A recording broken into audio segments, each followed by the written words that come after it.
नमस्कार। टुडे हिमाचल में आपका बहुत बहुत स्वागत है। मैं हूं आपके साथ भावना रेनॉल्ड और चलिए देखते हैं शाम की बड़ी खबरों को फटाफट।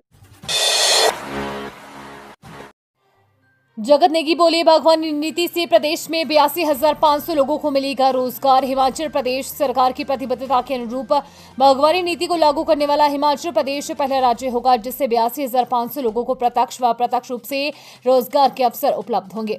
ये बात बागवानी मंत्री जगत सिंह नेगी ने नौणी विश्वविद्यालय के 13वें दीक्षांत समारोह के दौरान कही। उन्होंने कहा कि राज्य सरकार ने प्राकृतिक खेती में अनुसंधान एवं विकास के लिए विवि को लगभग 4 करोड़ रुपए की वित्तीय सहायता प्रदान की है। राज्य सरकार ने प्राकृतिक खेती से उत्पादित मक्की का न्यूनतम समर्थन मूल्य 30 रुपए प्रति किलोग्राम निर्धारित किया है। शिमला में उमड़ी पर्यटकों की भीड़, एडवांस बुकिंग भी शुरू। पहाड़ों की रानी शिमला में लंबे समय बाद पर्यटकों की भीड़ उमड़ी। बीते 2 दिनों में देश विदेश से पर्यटकों की आमद में इजाफा दर्ज किया गया है। काफी संख्या में पर्यटकों ने शिमला व आसपास के पर्यटन स्थल की ओर रुख किया और यहां पर घूमने का लुत्फ उठाया। हालांकि शनिवार व रविवार को छोड़कर अन्य दिनों में अभी भी पर्यटकों की आमद में उम्मीद के मुताबिक इजाफा नहीं हुआ है, लेकिन शनिवार के बाद रविवार को भी पड़ोसी राज्यों के अलावा कुछ अन्य राज्यों से काफी संख्या में पर्यटक शिमला पहुंचे और यहां घूमने का लुत्फ उठाया। शिमला के मॉल रोड, रिज मैदान व जाखू सहित कुफरी में पर्यटकों की काफी चहल पहल दिखने को मिली। एचआरटीसी को 250 डीजल बसें खरीदने की मिली मंजूरी। 300 इलेक्ट्रिकल बसें भी जल्द सड़कों पर दौड़ेंगी। हिमाचल पथ परिवहन निगम को 250 डीजल बसों को खरीदने की मंजूरी मिल गई है। ये जानकारी सोमवार को उप मुख्यमंत्री मुकेश अग्निहोत्री ने अंतर्राज्यीय ढली बस अड्डा के उद्घाटन के बाद पत्रकारों से बातचीत में दी। उन्होंने कहा कि ये बसें 36-37 सीटर होंगी। अगले 1 से 1.5 महीने में एचआरटीसी को मिल जाएंगी।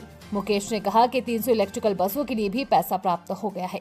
जल्द हिमाचल की सड़कों पर इलेक्ट्रिकल बसें दौड़नी शुरू हो जाएंगी। 100 टेम्पो ट्रैवलर भी खरीदे जा रहे हैं। कहा कि इलेक्ट्रिकल स्टेशन व वर्कशॉप के लिए 100 करोड़ से अधिक राशि प्राप्त हुई है। एचआरटीसी कर्मियों व पेंशनरों को हर महीने समय पर वेतन पेंशन दी जा रही है। पटसारी मोड़ पर तेज रफ्तार बाइक पलटी, 3 युवक घायल। थाना जुबल क्षेत्र के तहत पटसारी मोड़ पर मोटरसाइकिल दुर्घटना में 3 लोग घायल हो गए हैं।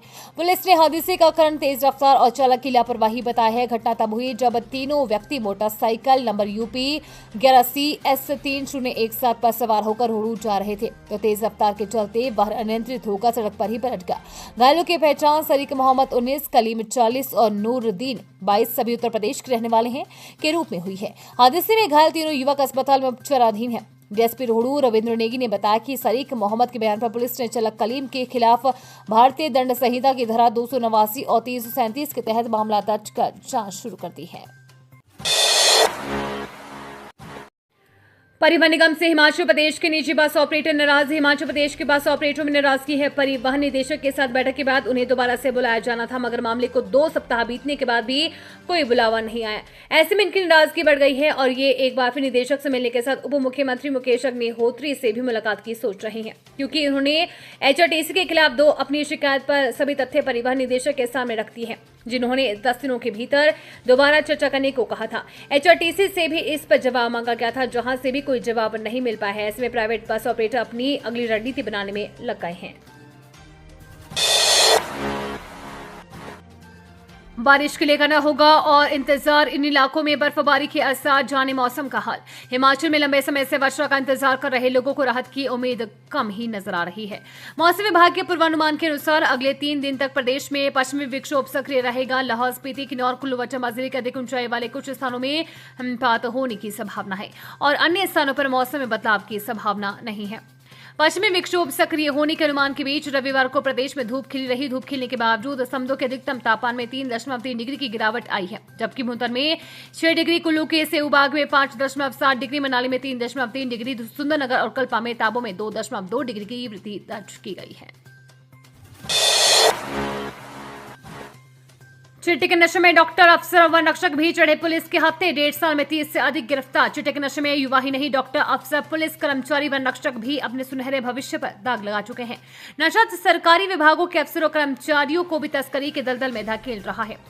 हालत यह है कि इसमें पुलिस विभाग भी अछूता नहीं है। पिछले 1.5 साल में 30 से अधिक सरकारी कर्मचारियों और अधिकारियों को विभिन्न चिट्टा तस्करी के मामलों में गिरफ्तार किया जा चुका है। कई नशे के आदी होने पर चिट्टे के साथ पकड़े गए हैं, तो कईयों के अंतर्राज्यीय चिट्टा तस्कर गिरोह के साथ संलिप्तता पाई गई है। 8वीं कक्षा तक के बच्चों को अंकों के आधार पर पास करने की तैयारी, जाने क्या है इसके पीछे की वजह। हिमाचल प्रदेश के स्कूलों में पहली से 8वीं कक्षा तक पढ़ने वाले विद्यार्थियों को भी अंकों के आधार पर पास करने की तैयारी शुरू हो गई है। शिक्षकों, विद्यार्थियों और अभिभावकों की जवाबदेही तय करने को शिक्षा विभाग ने प्रस्ताव तैयार किया है।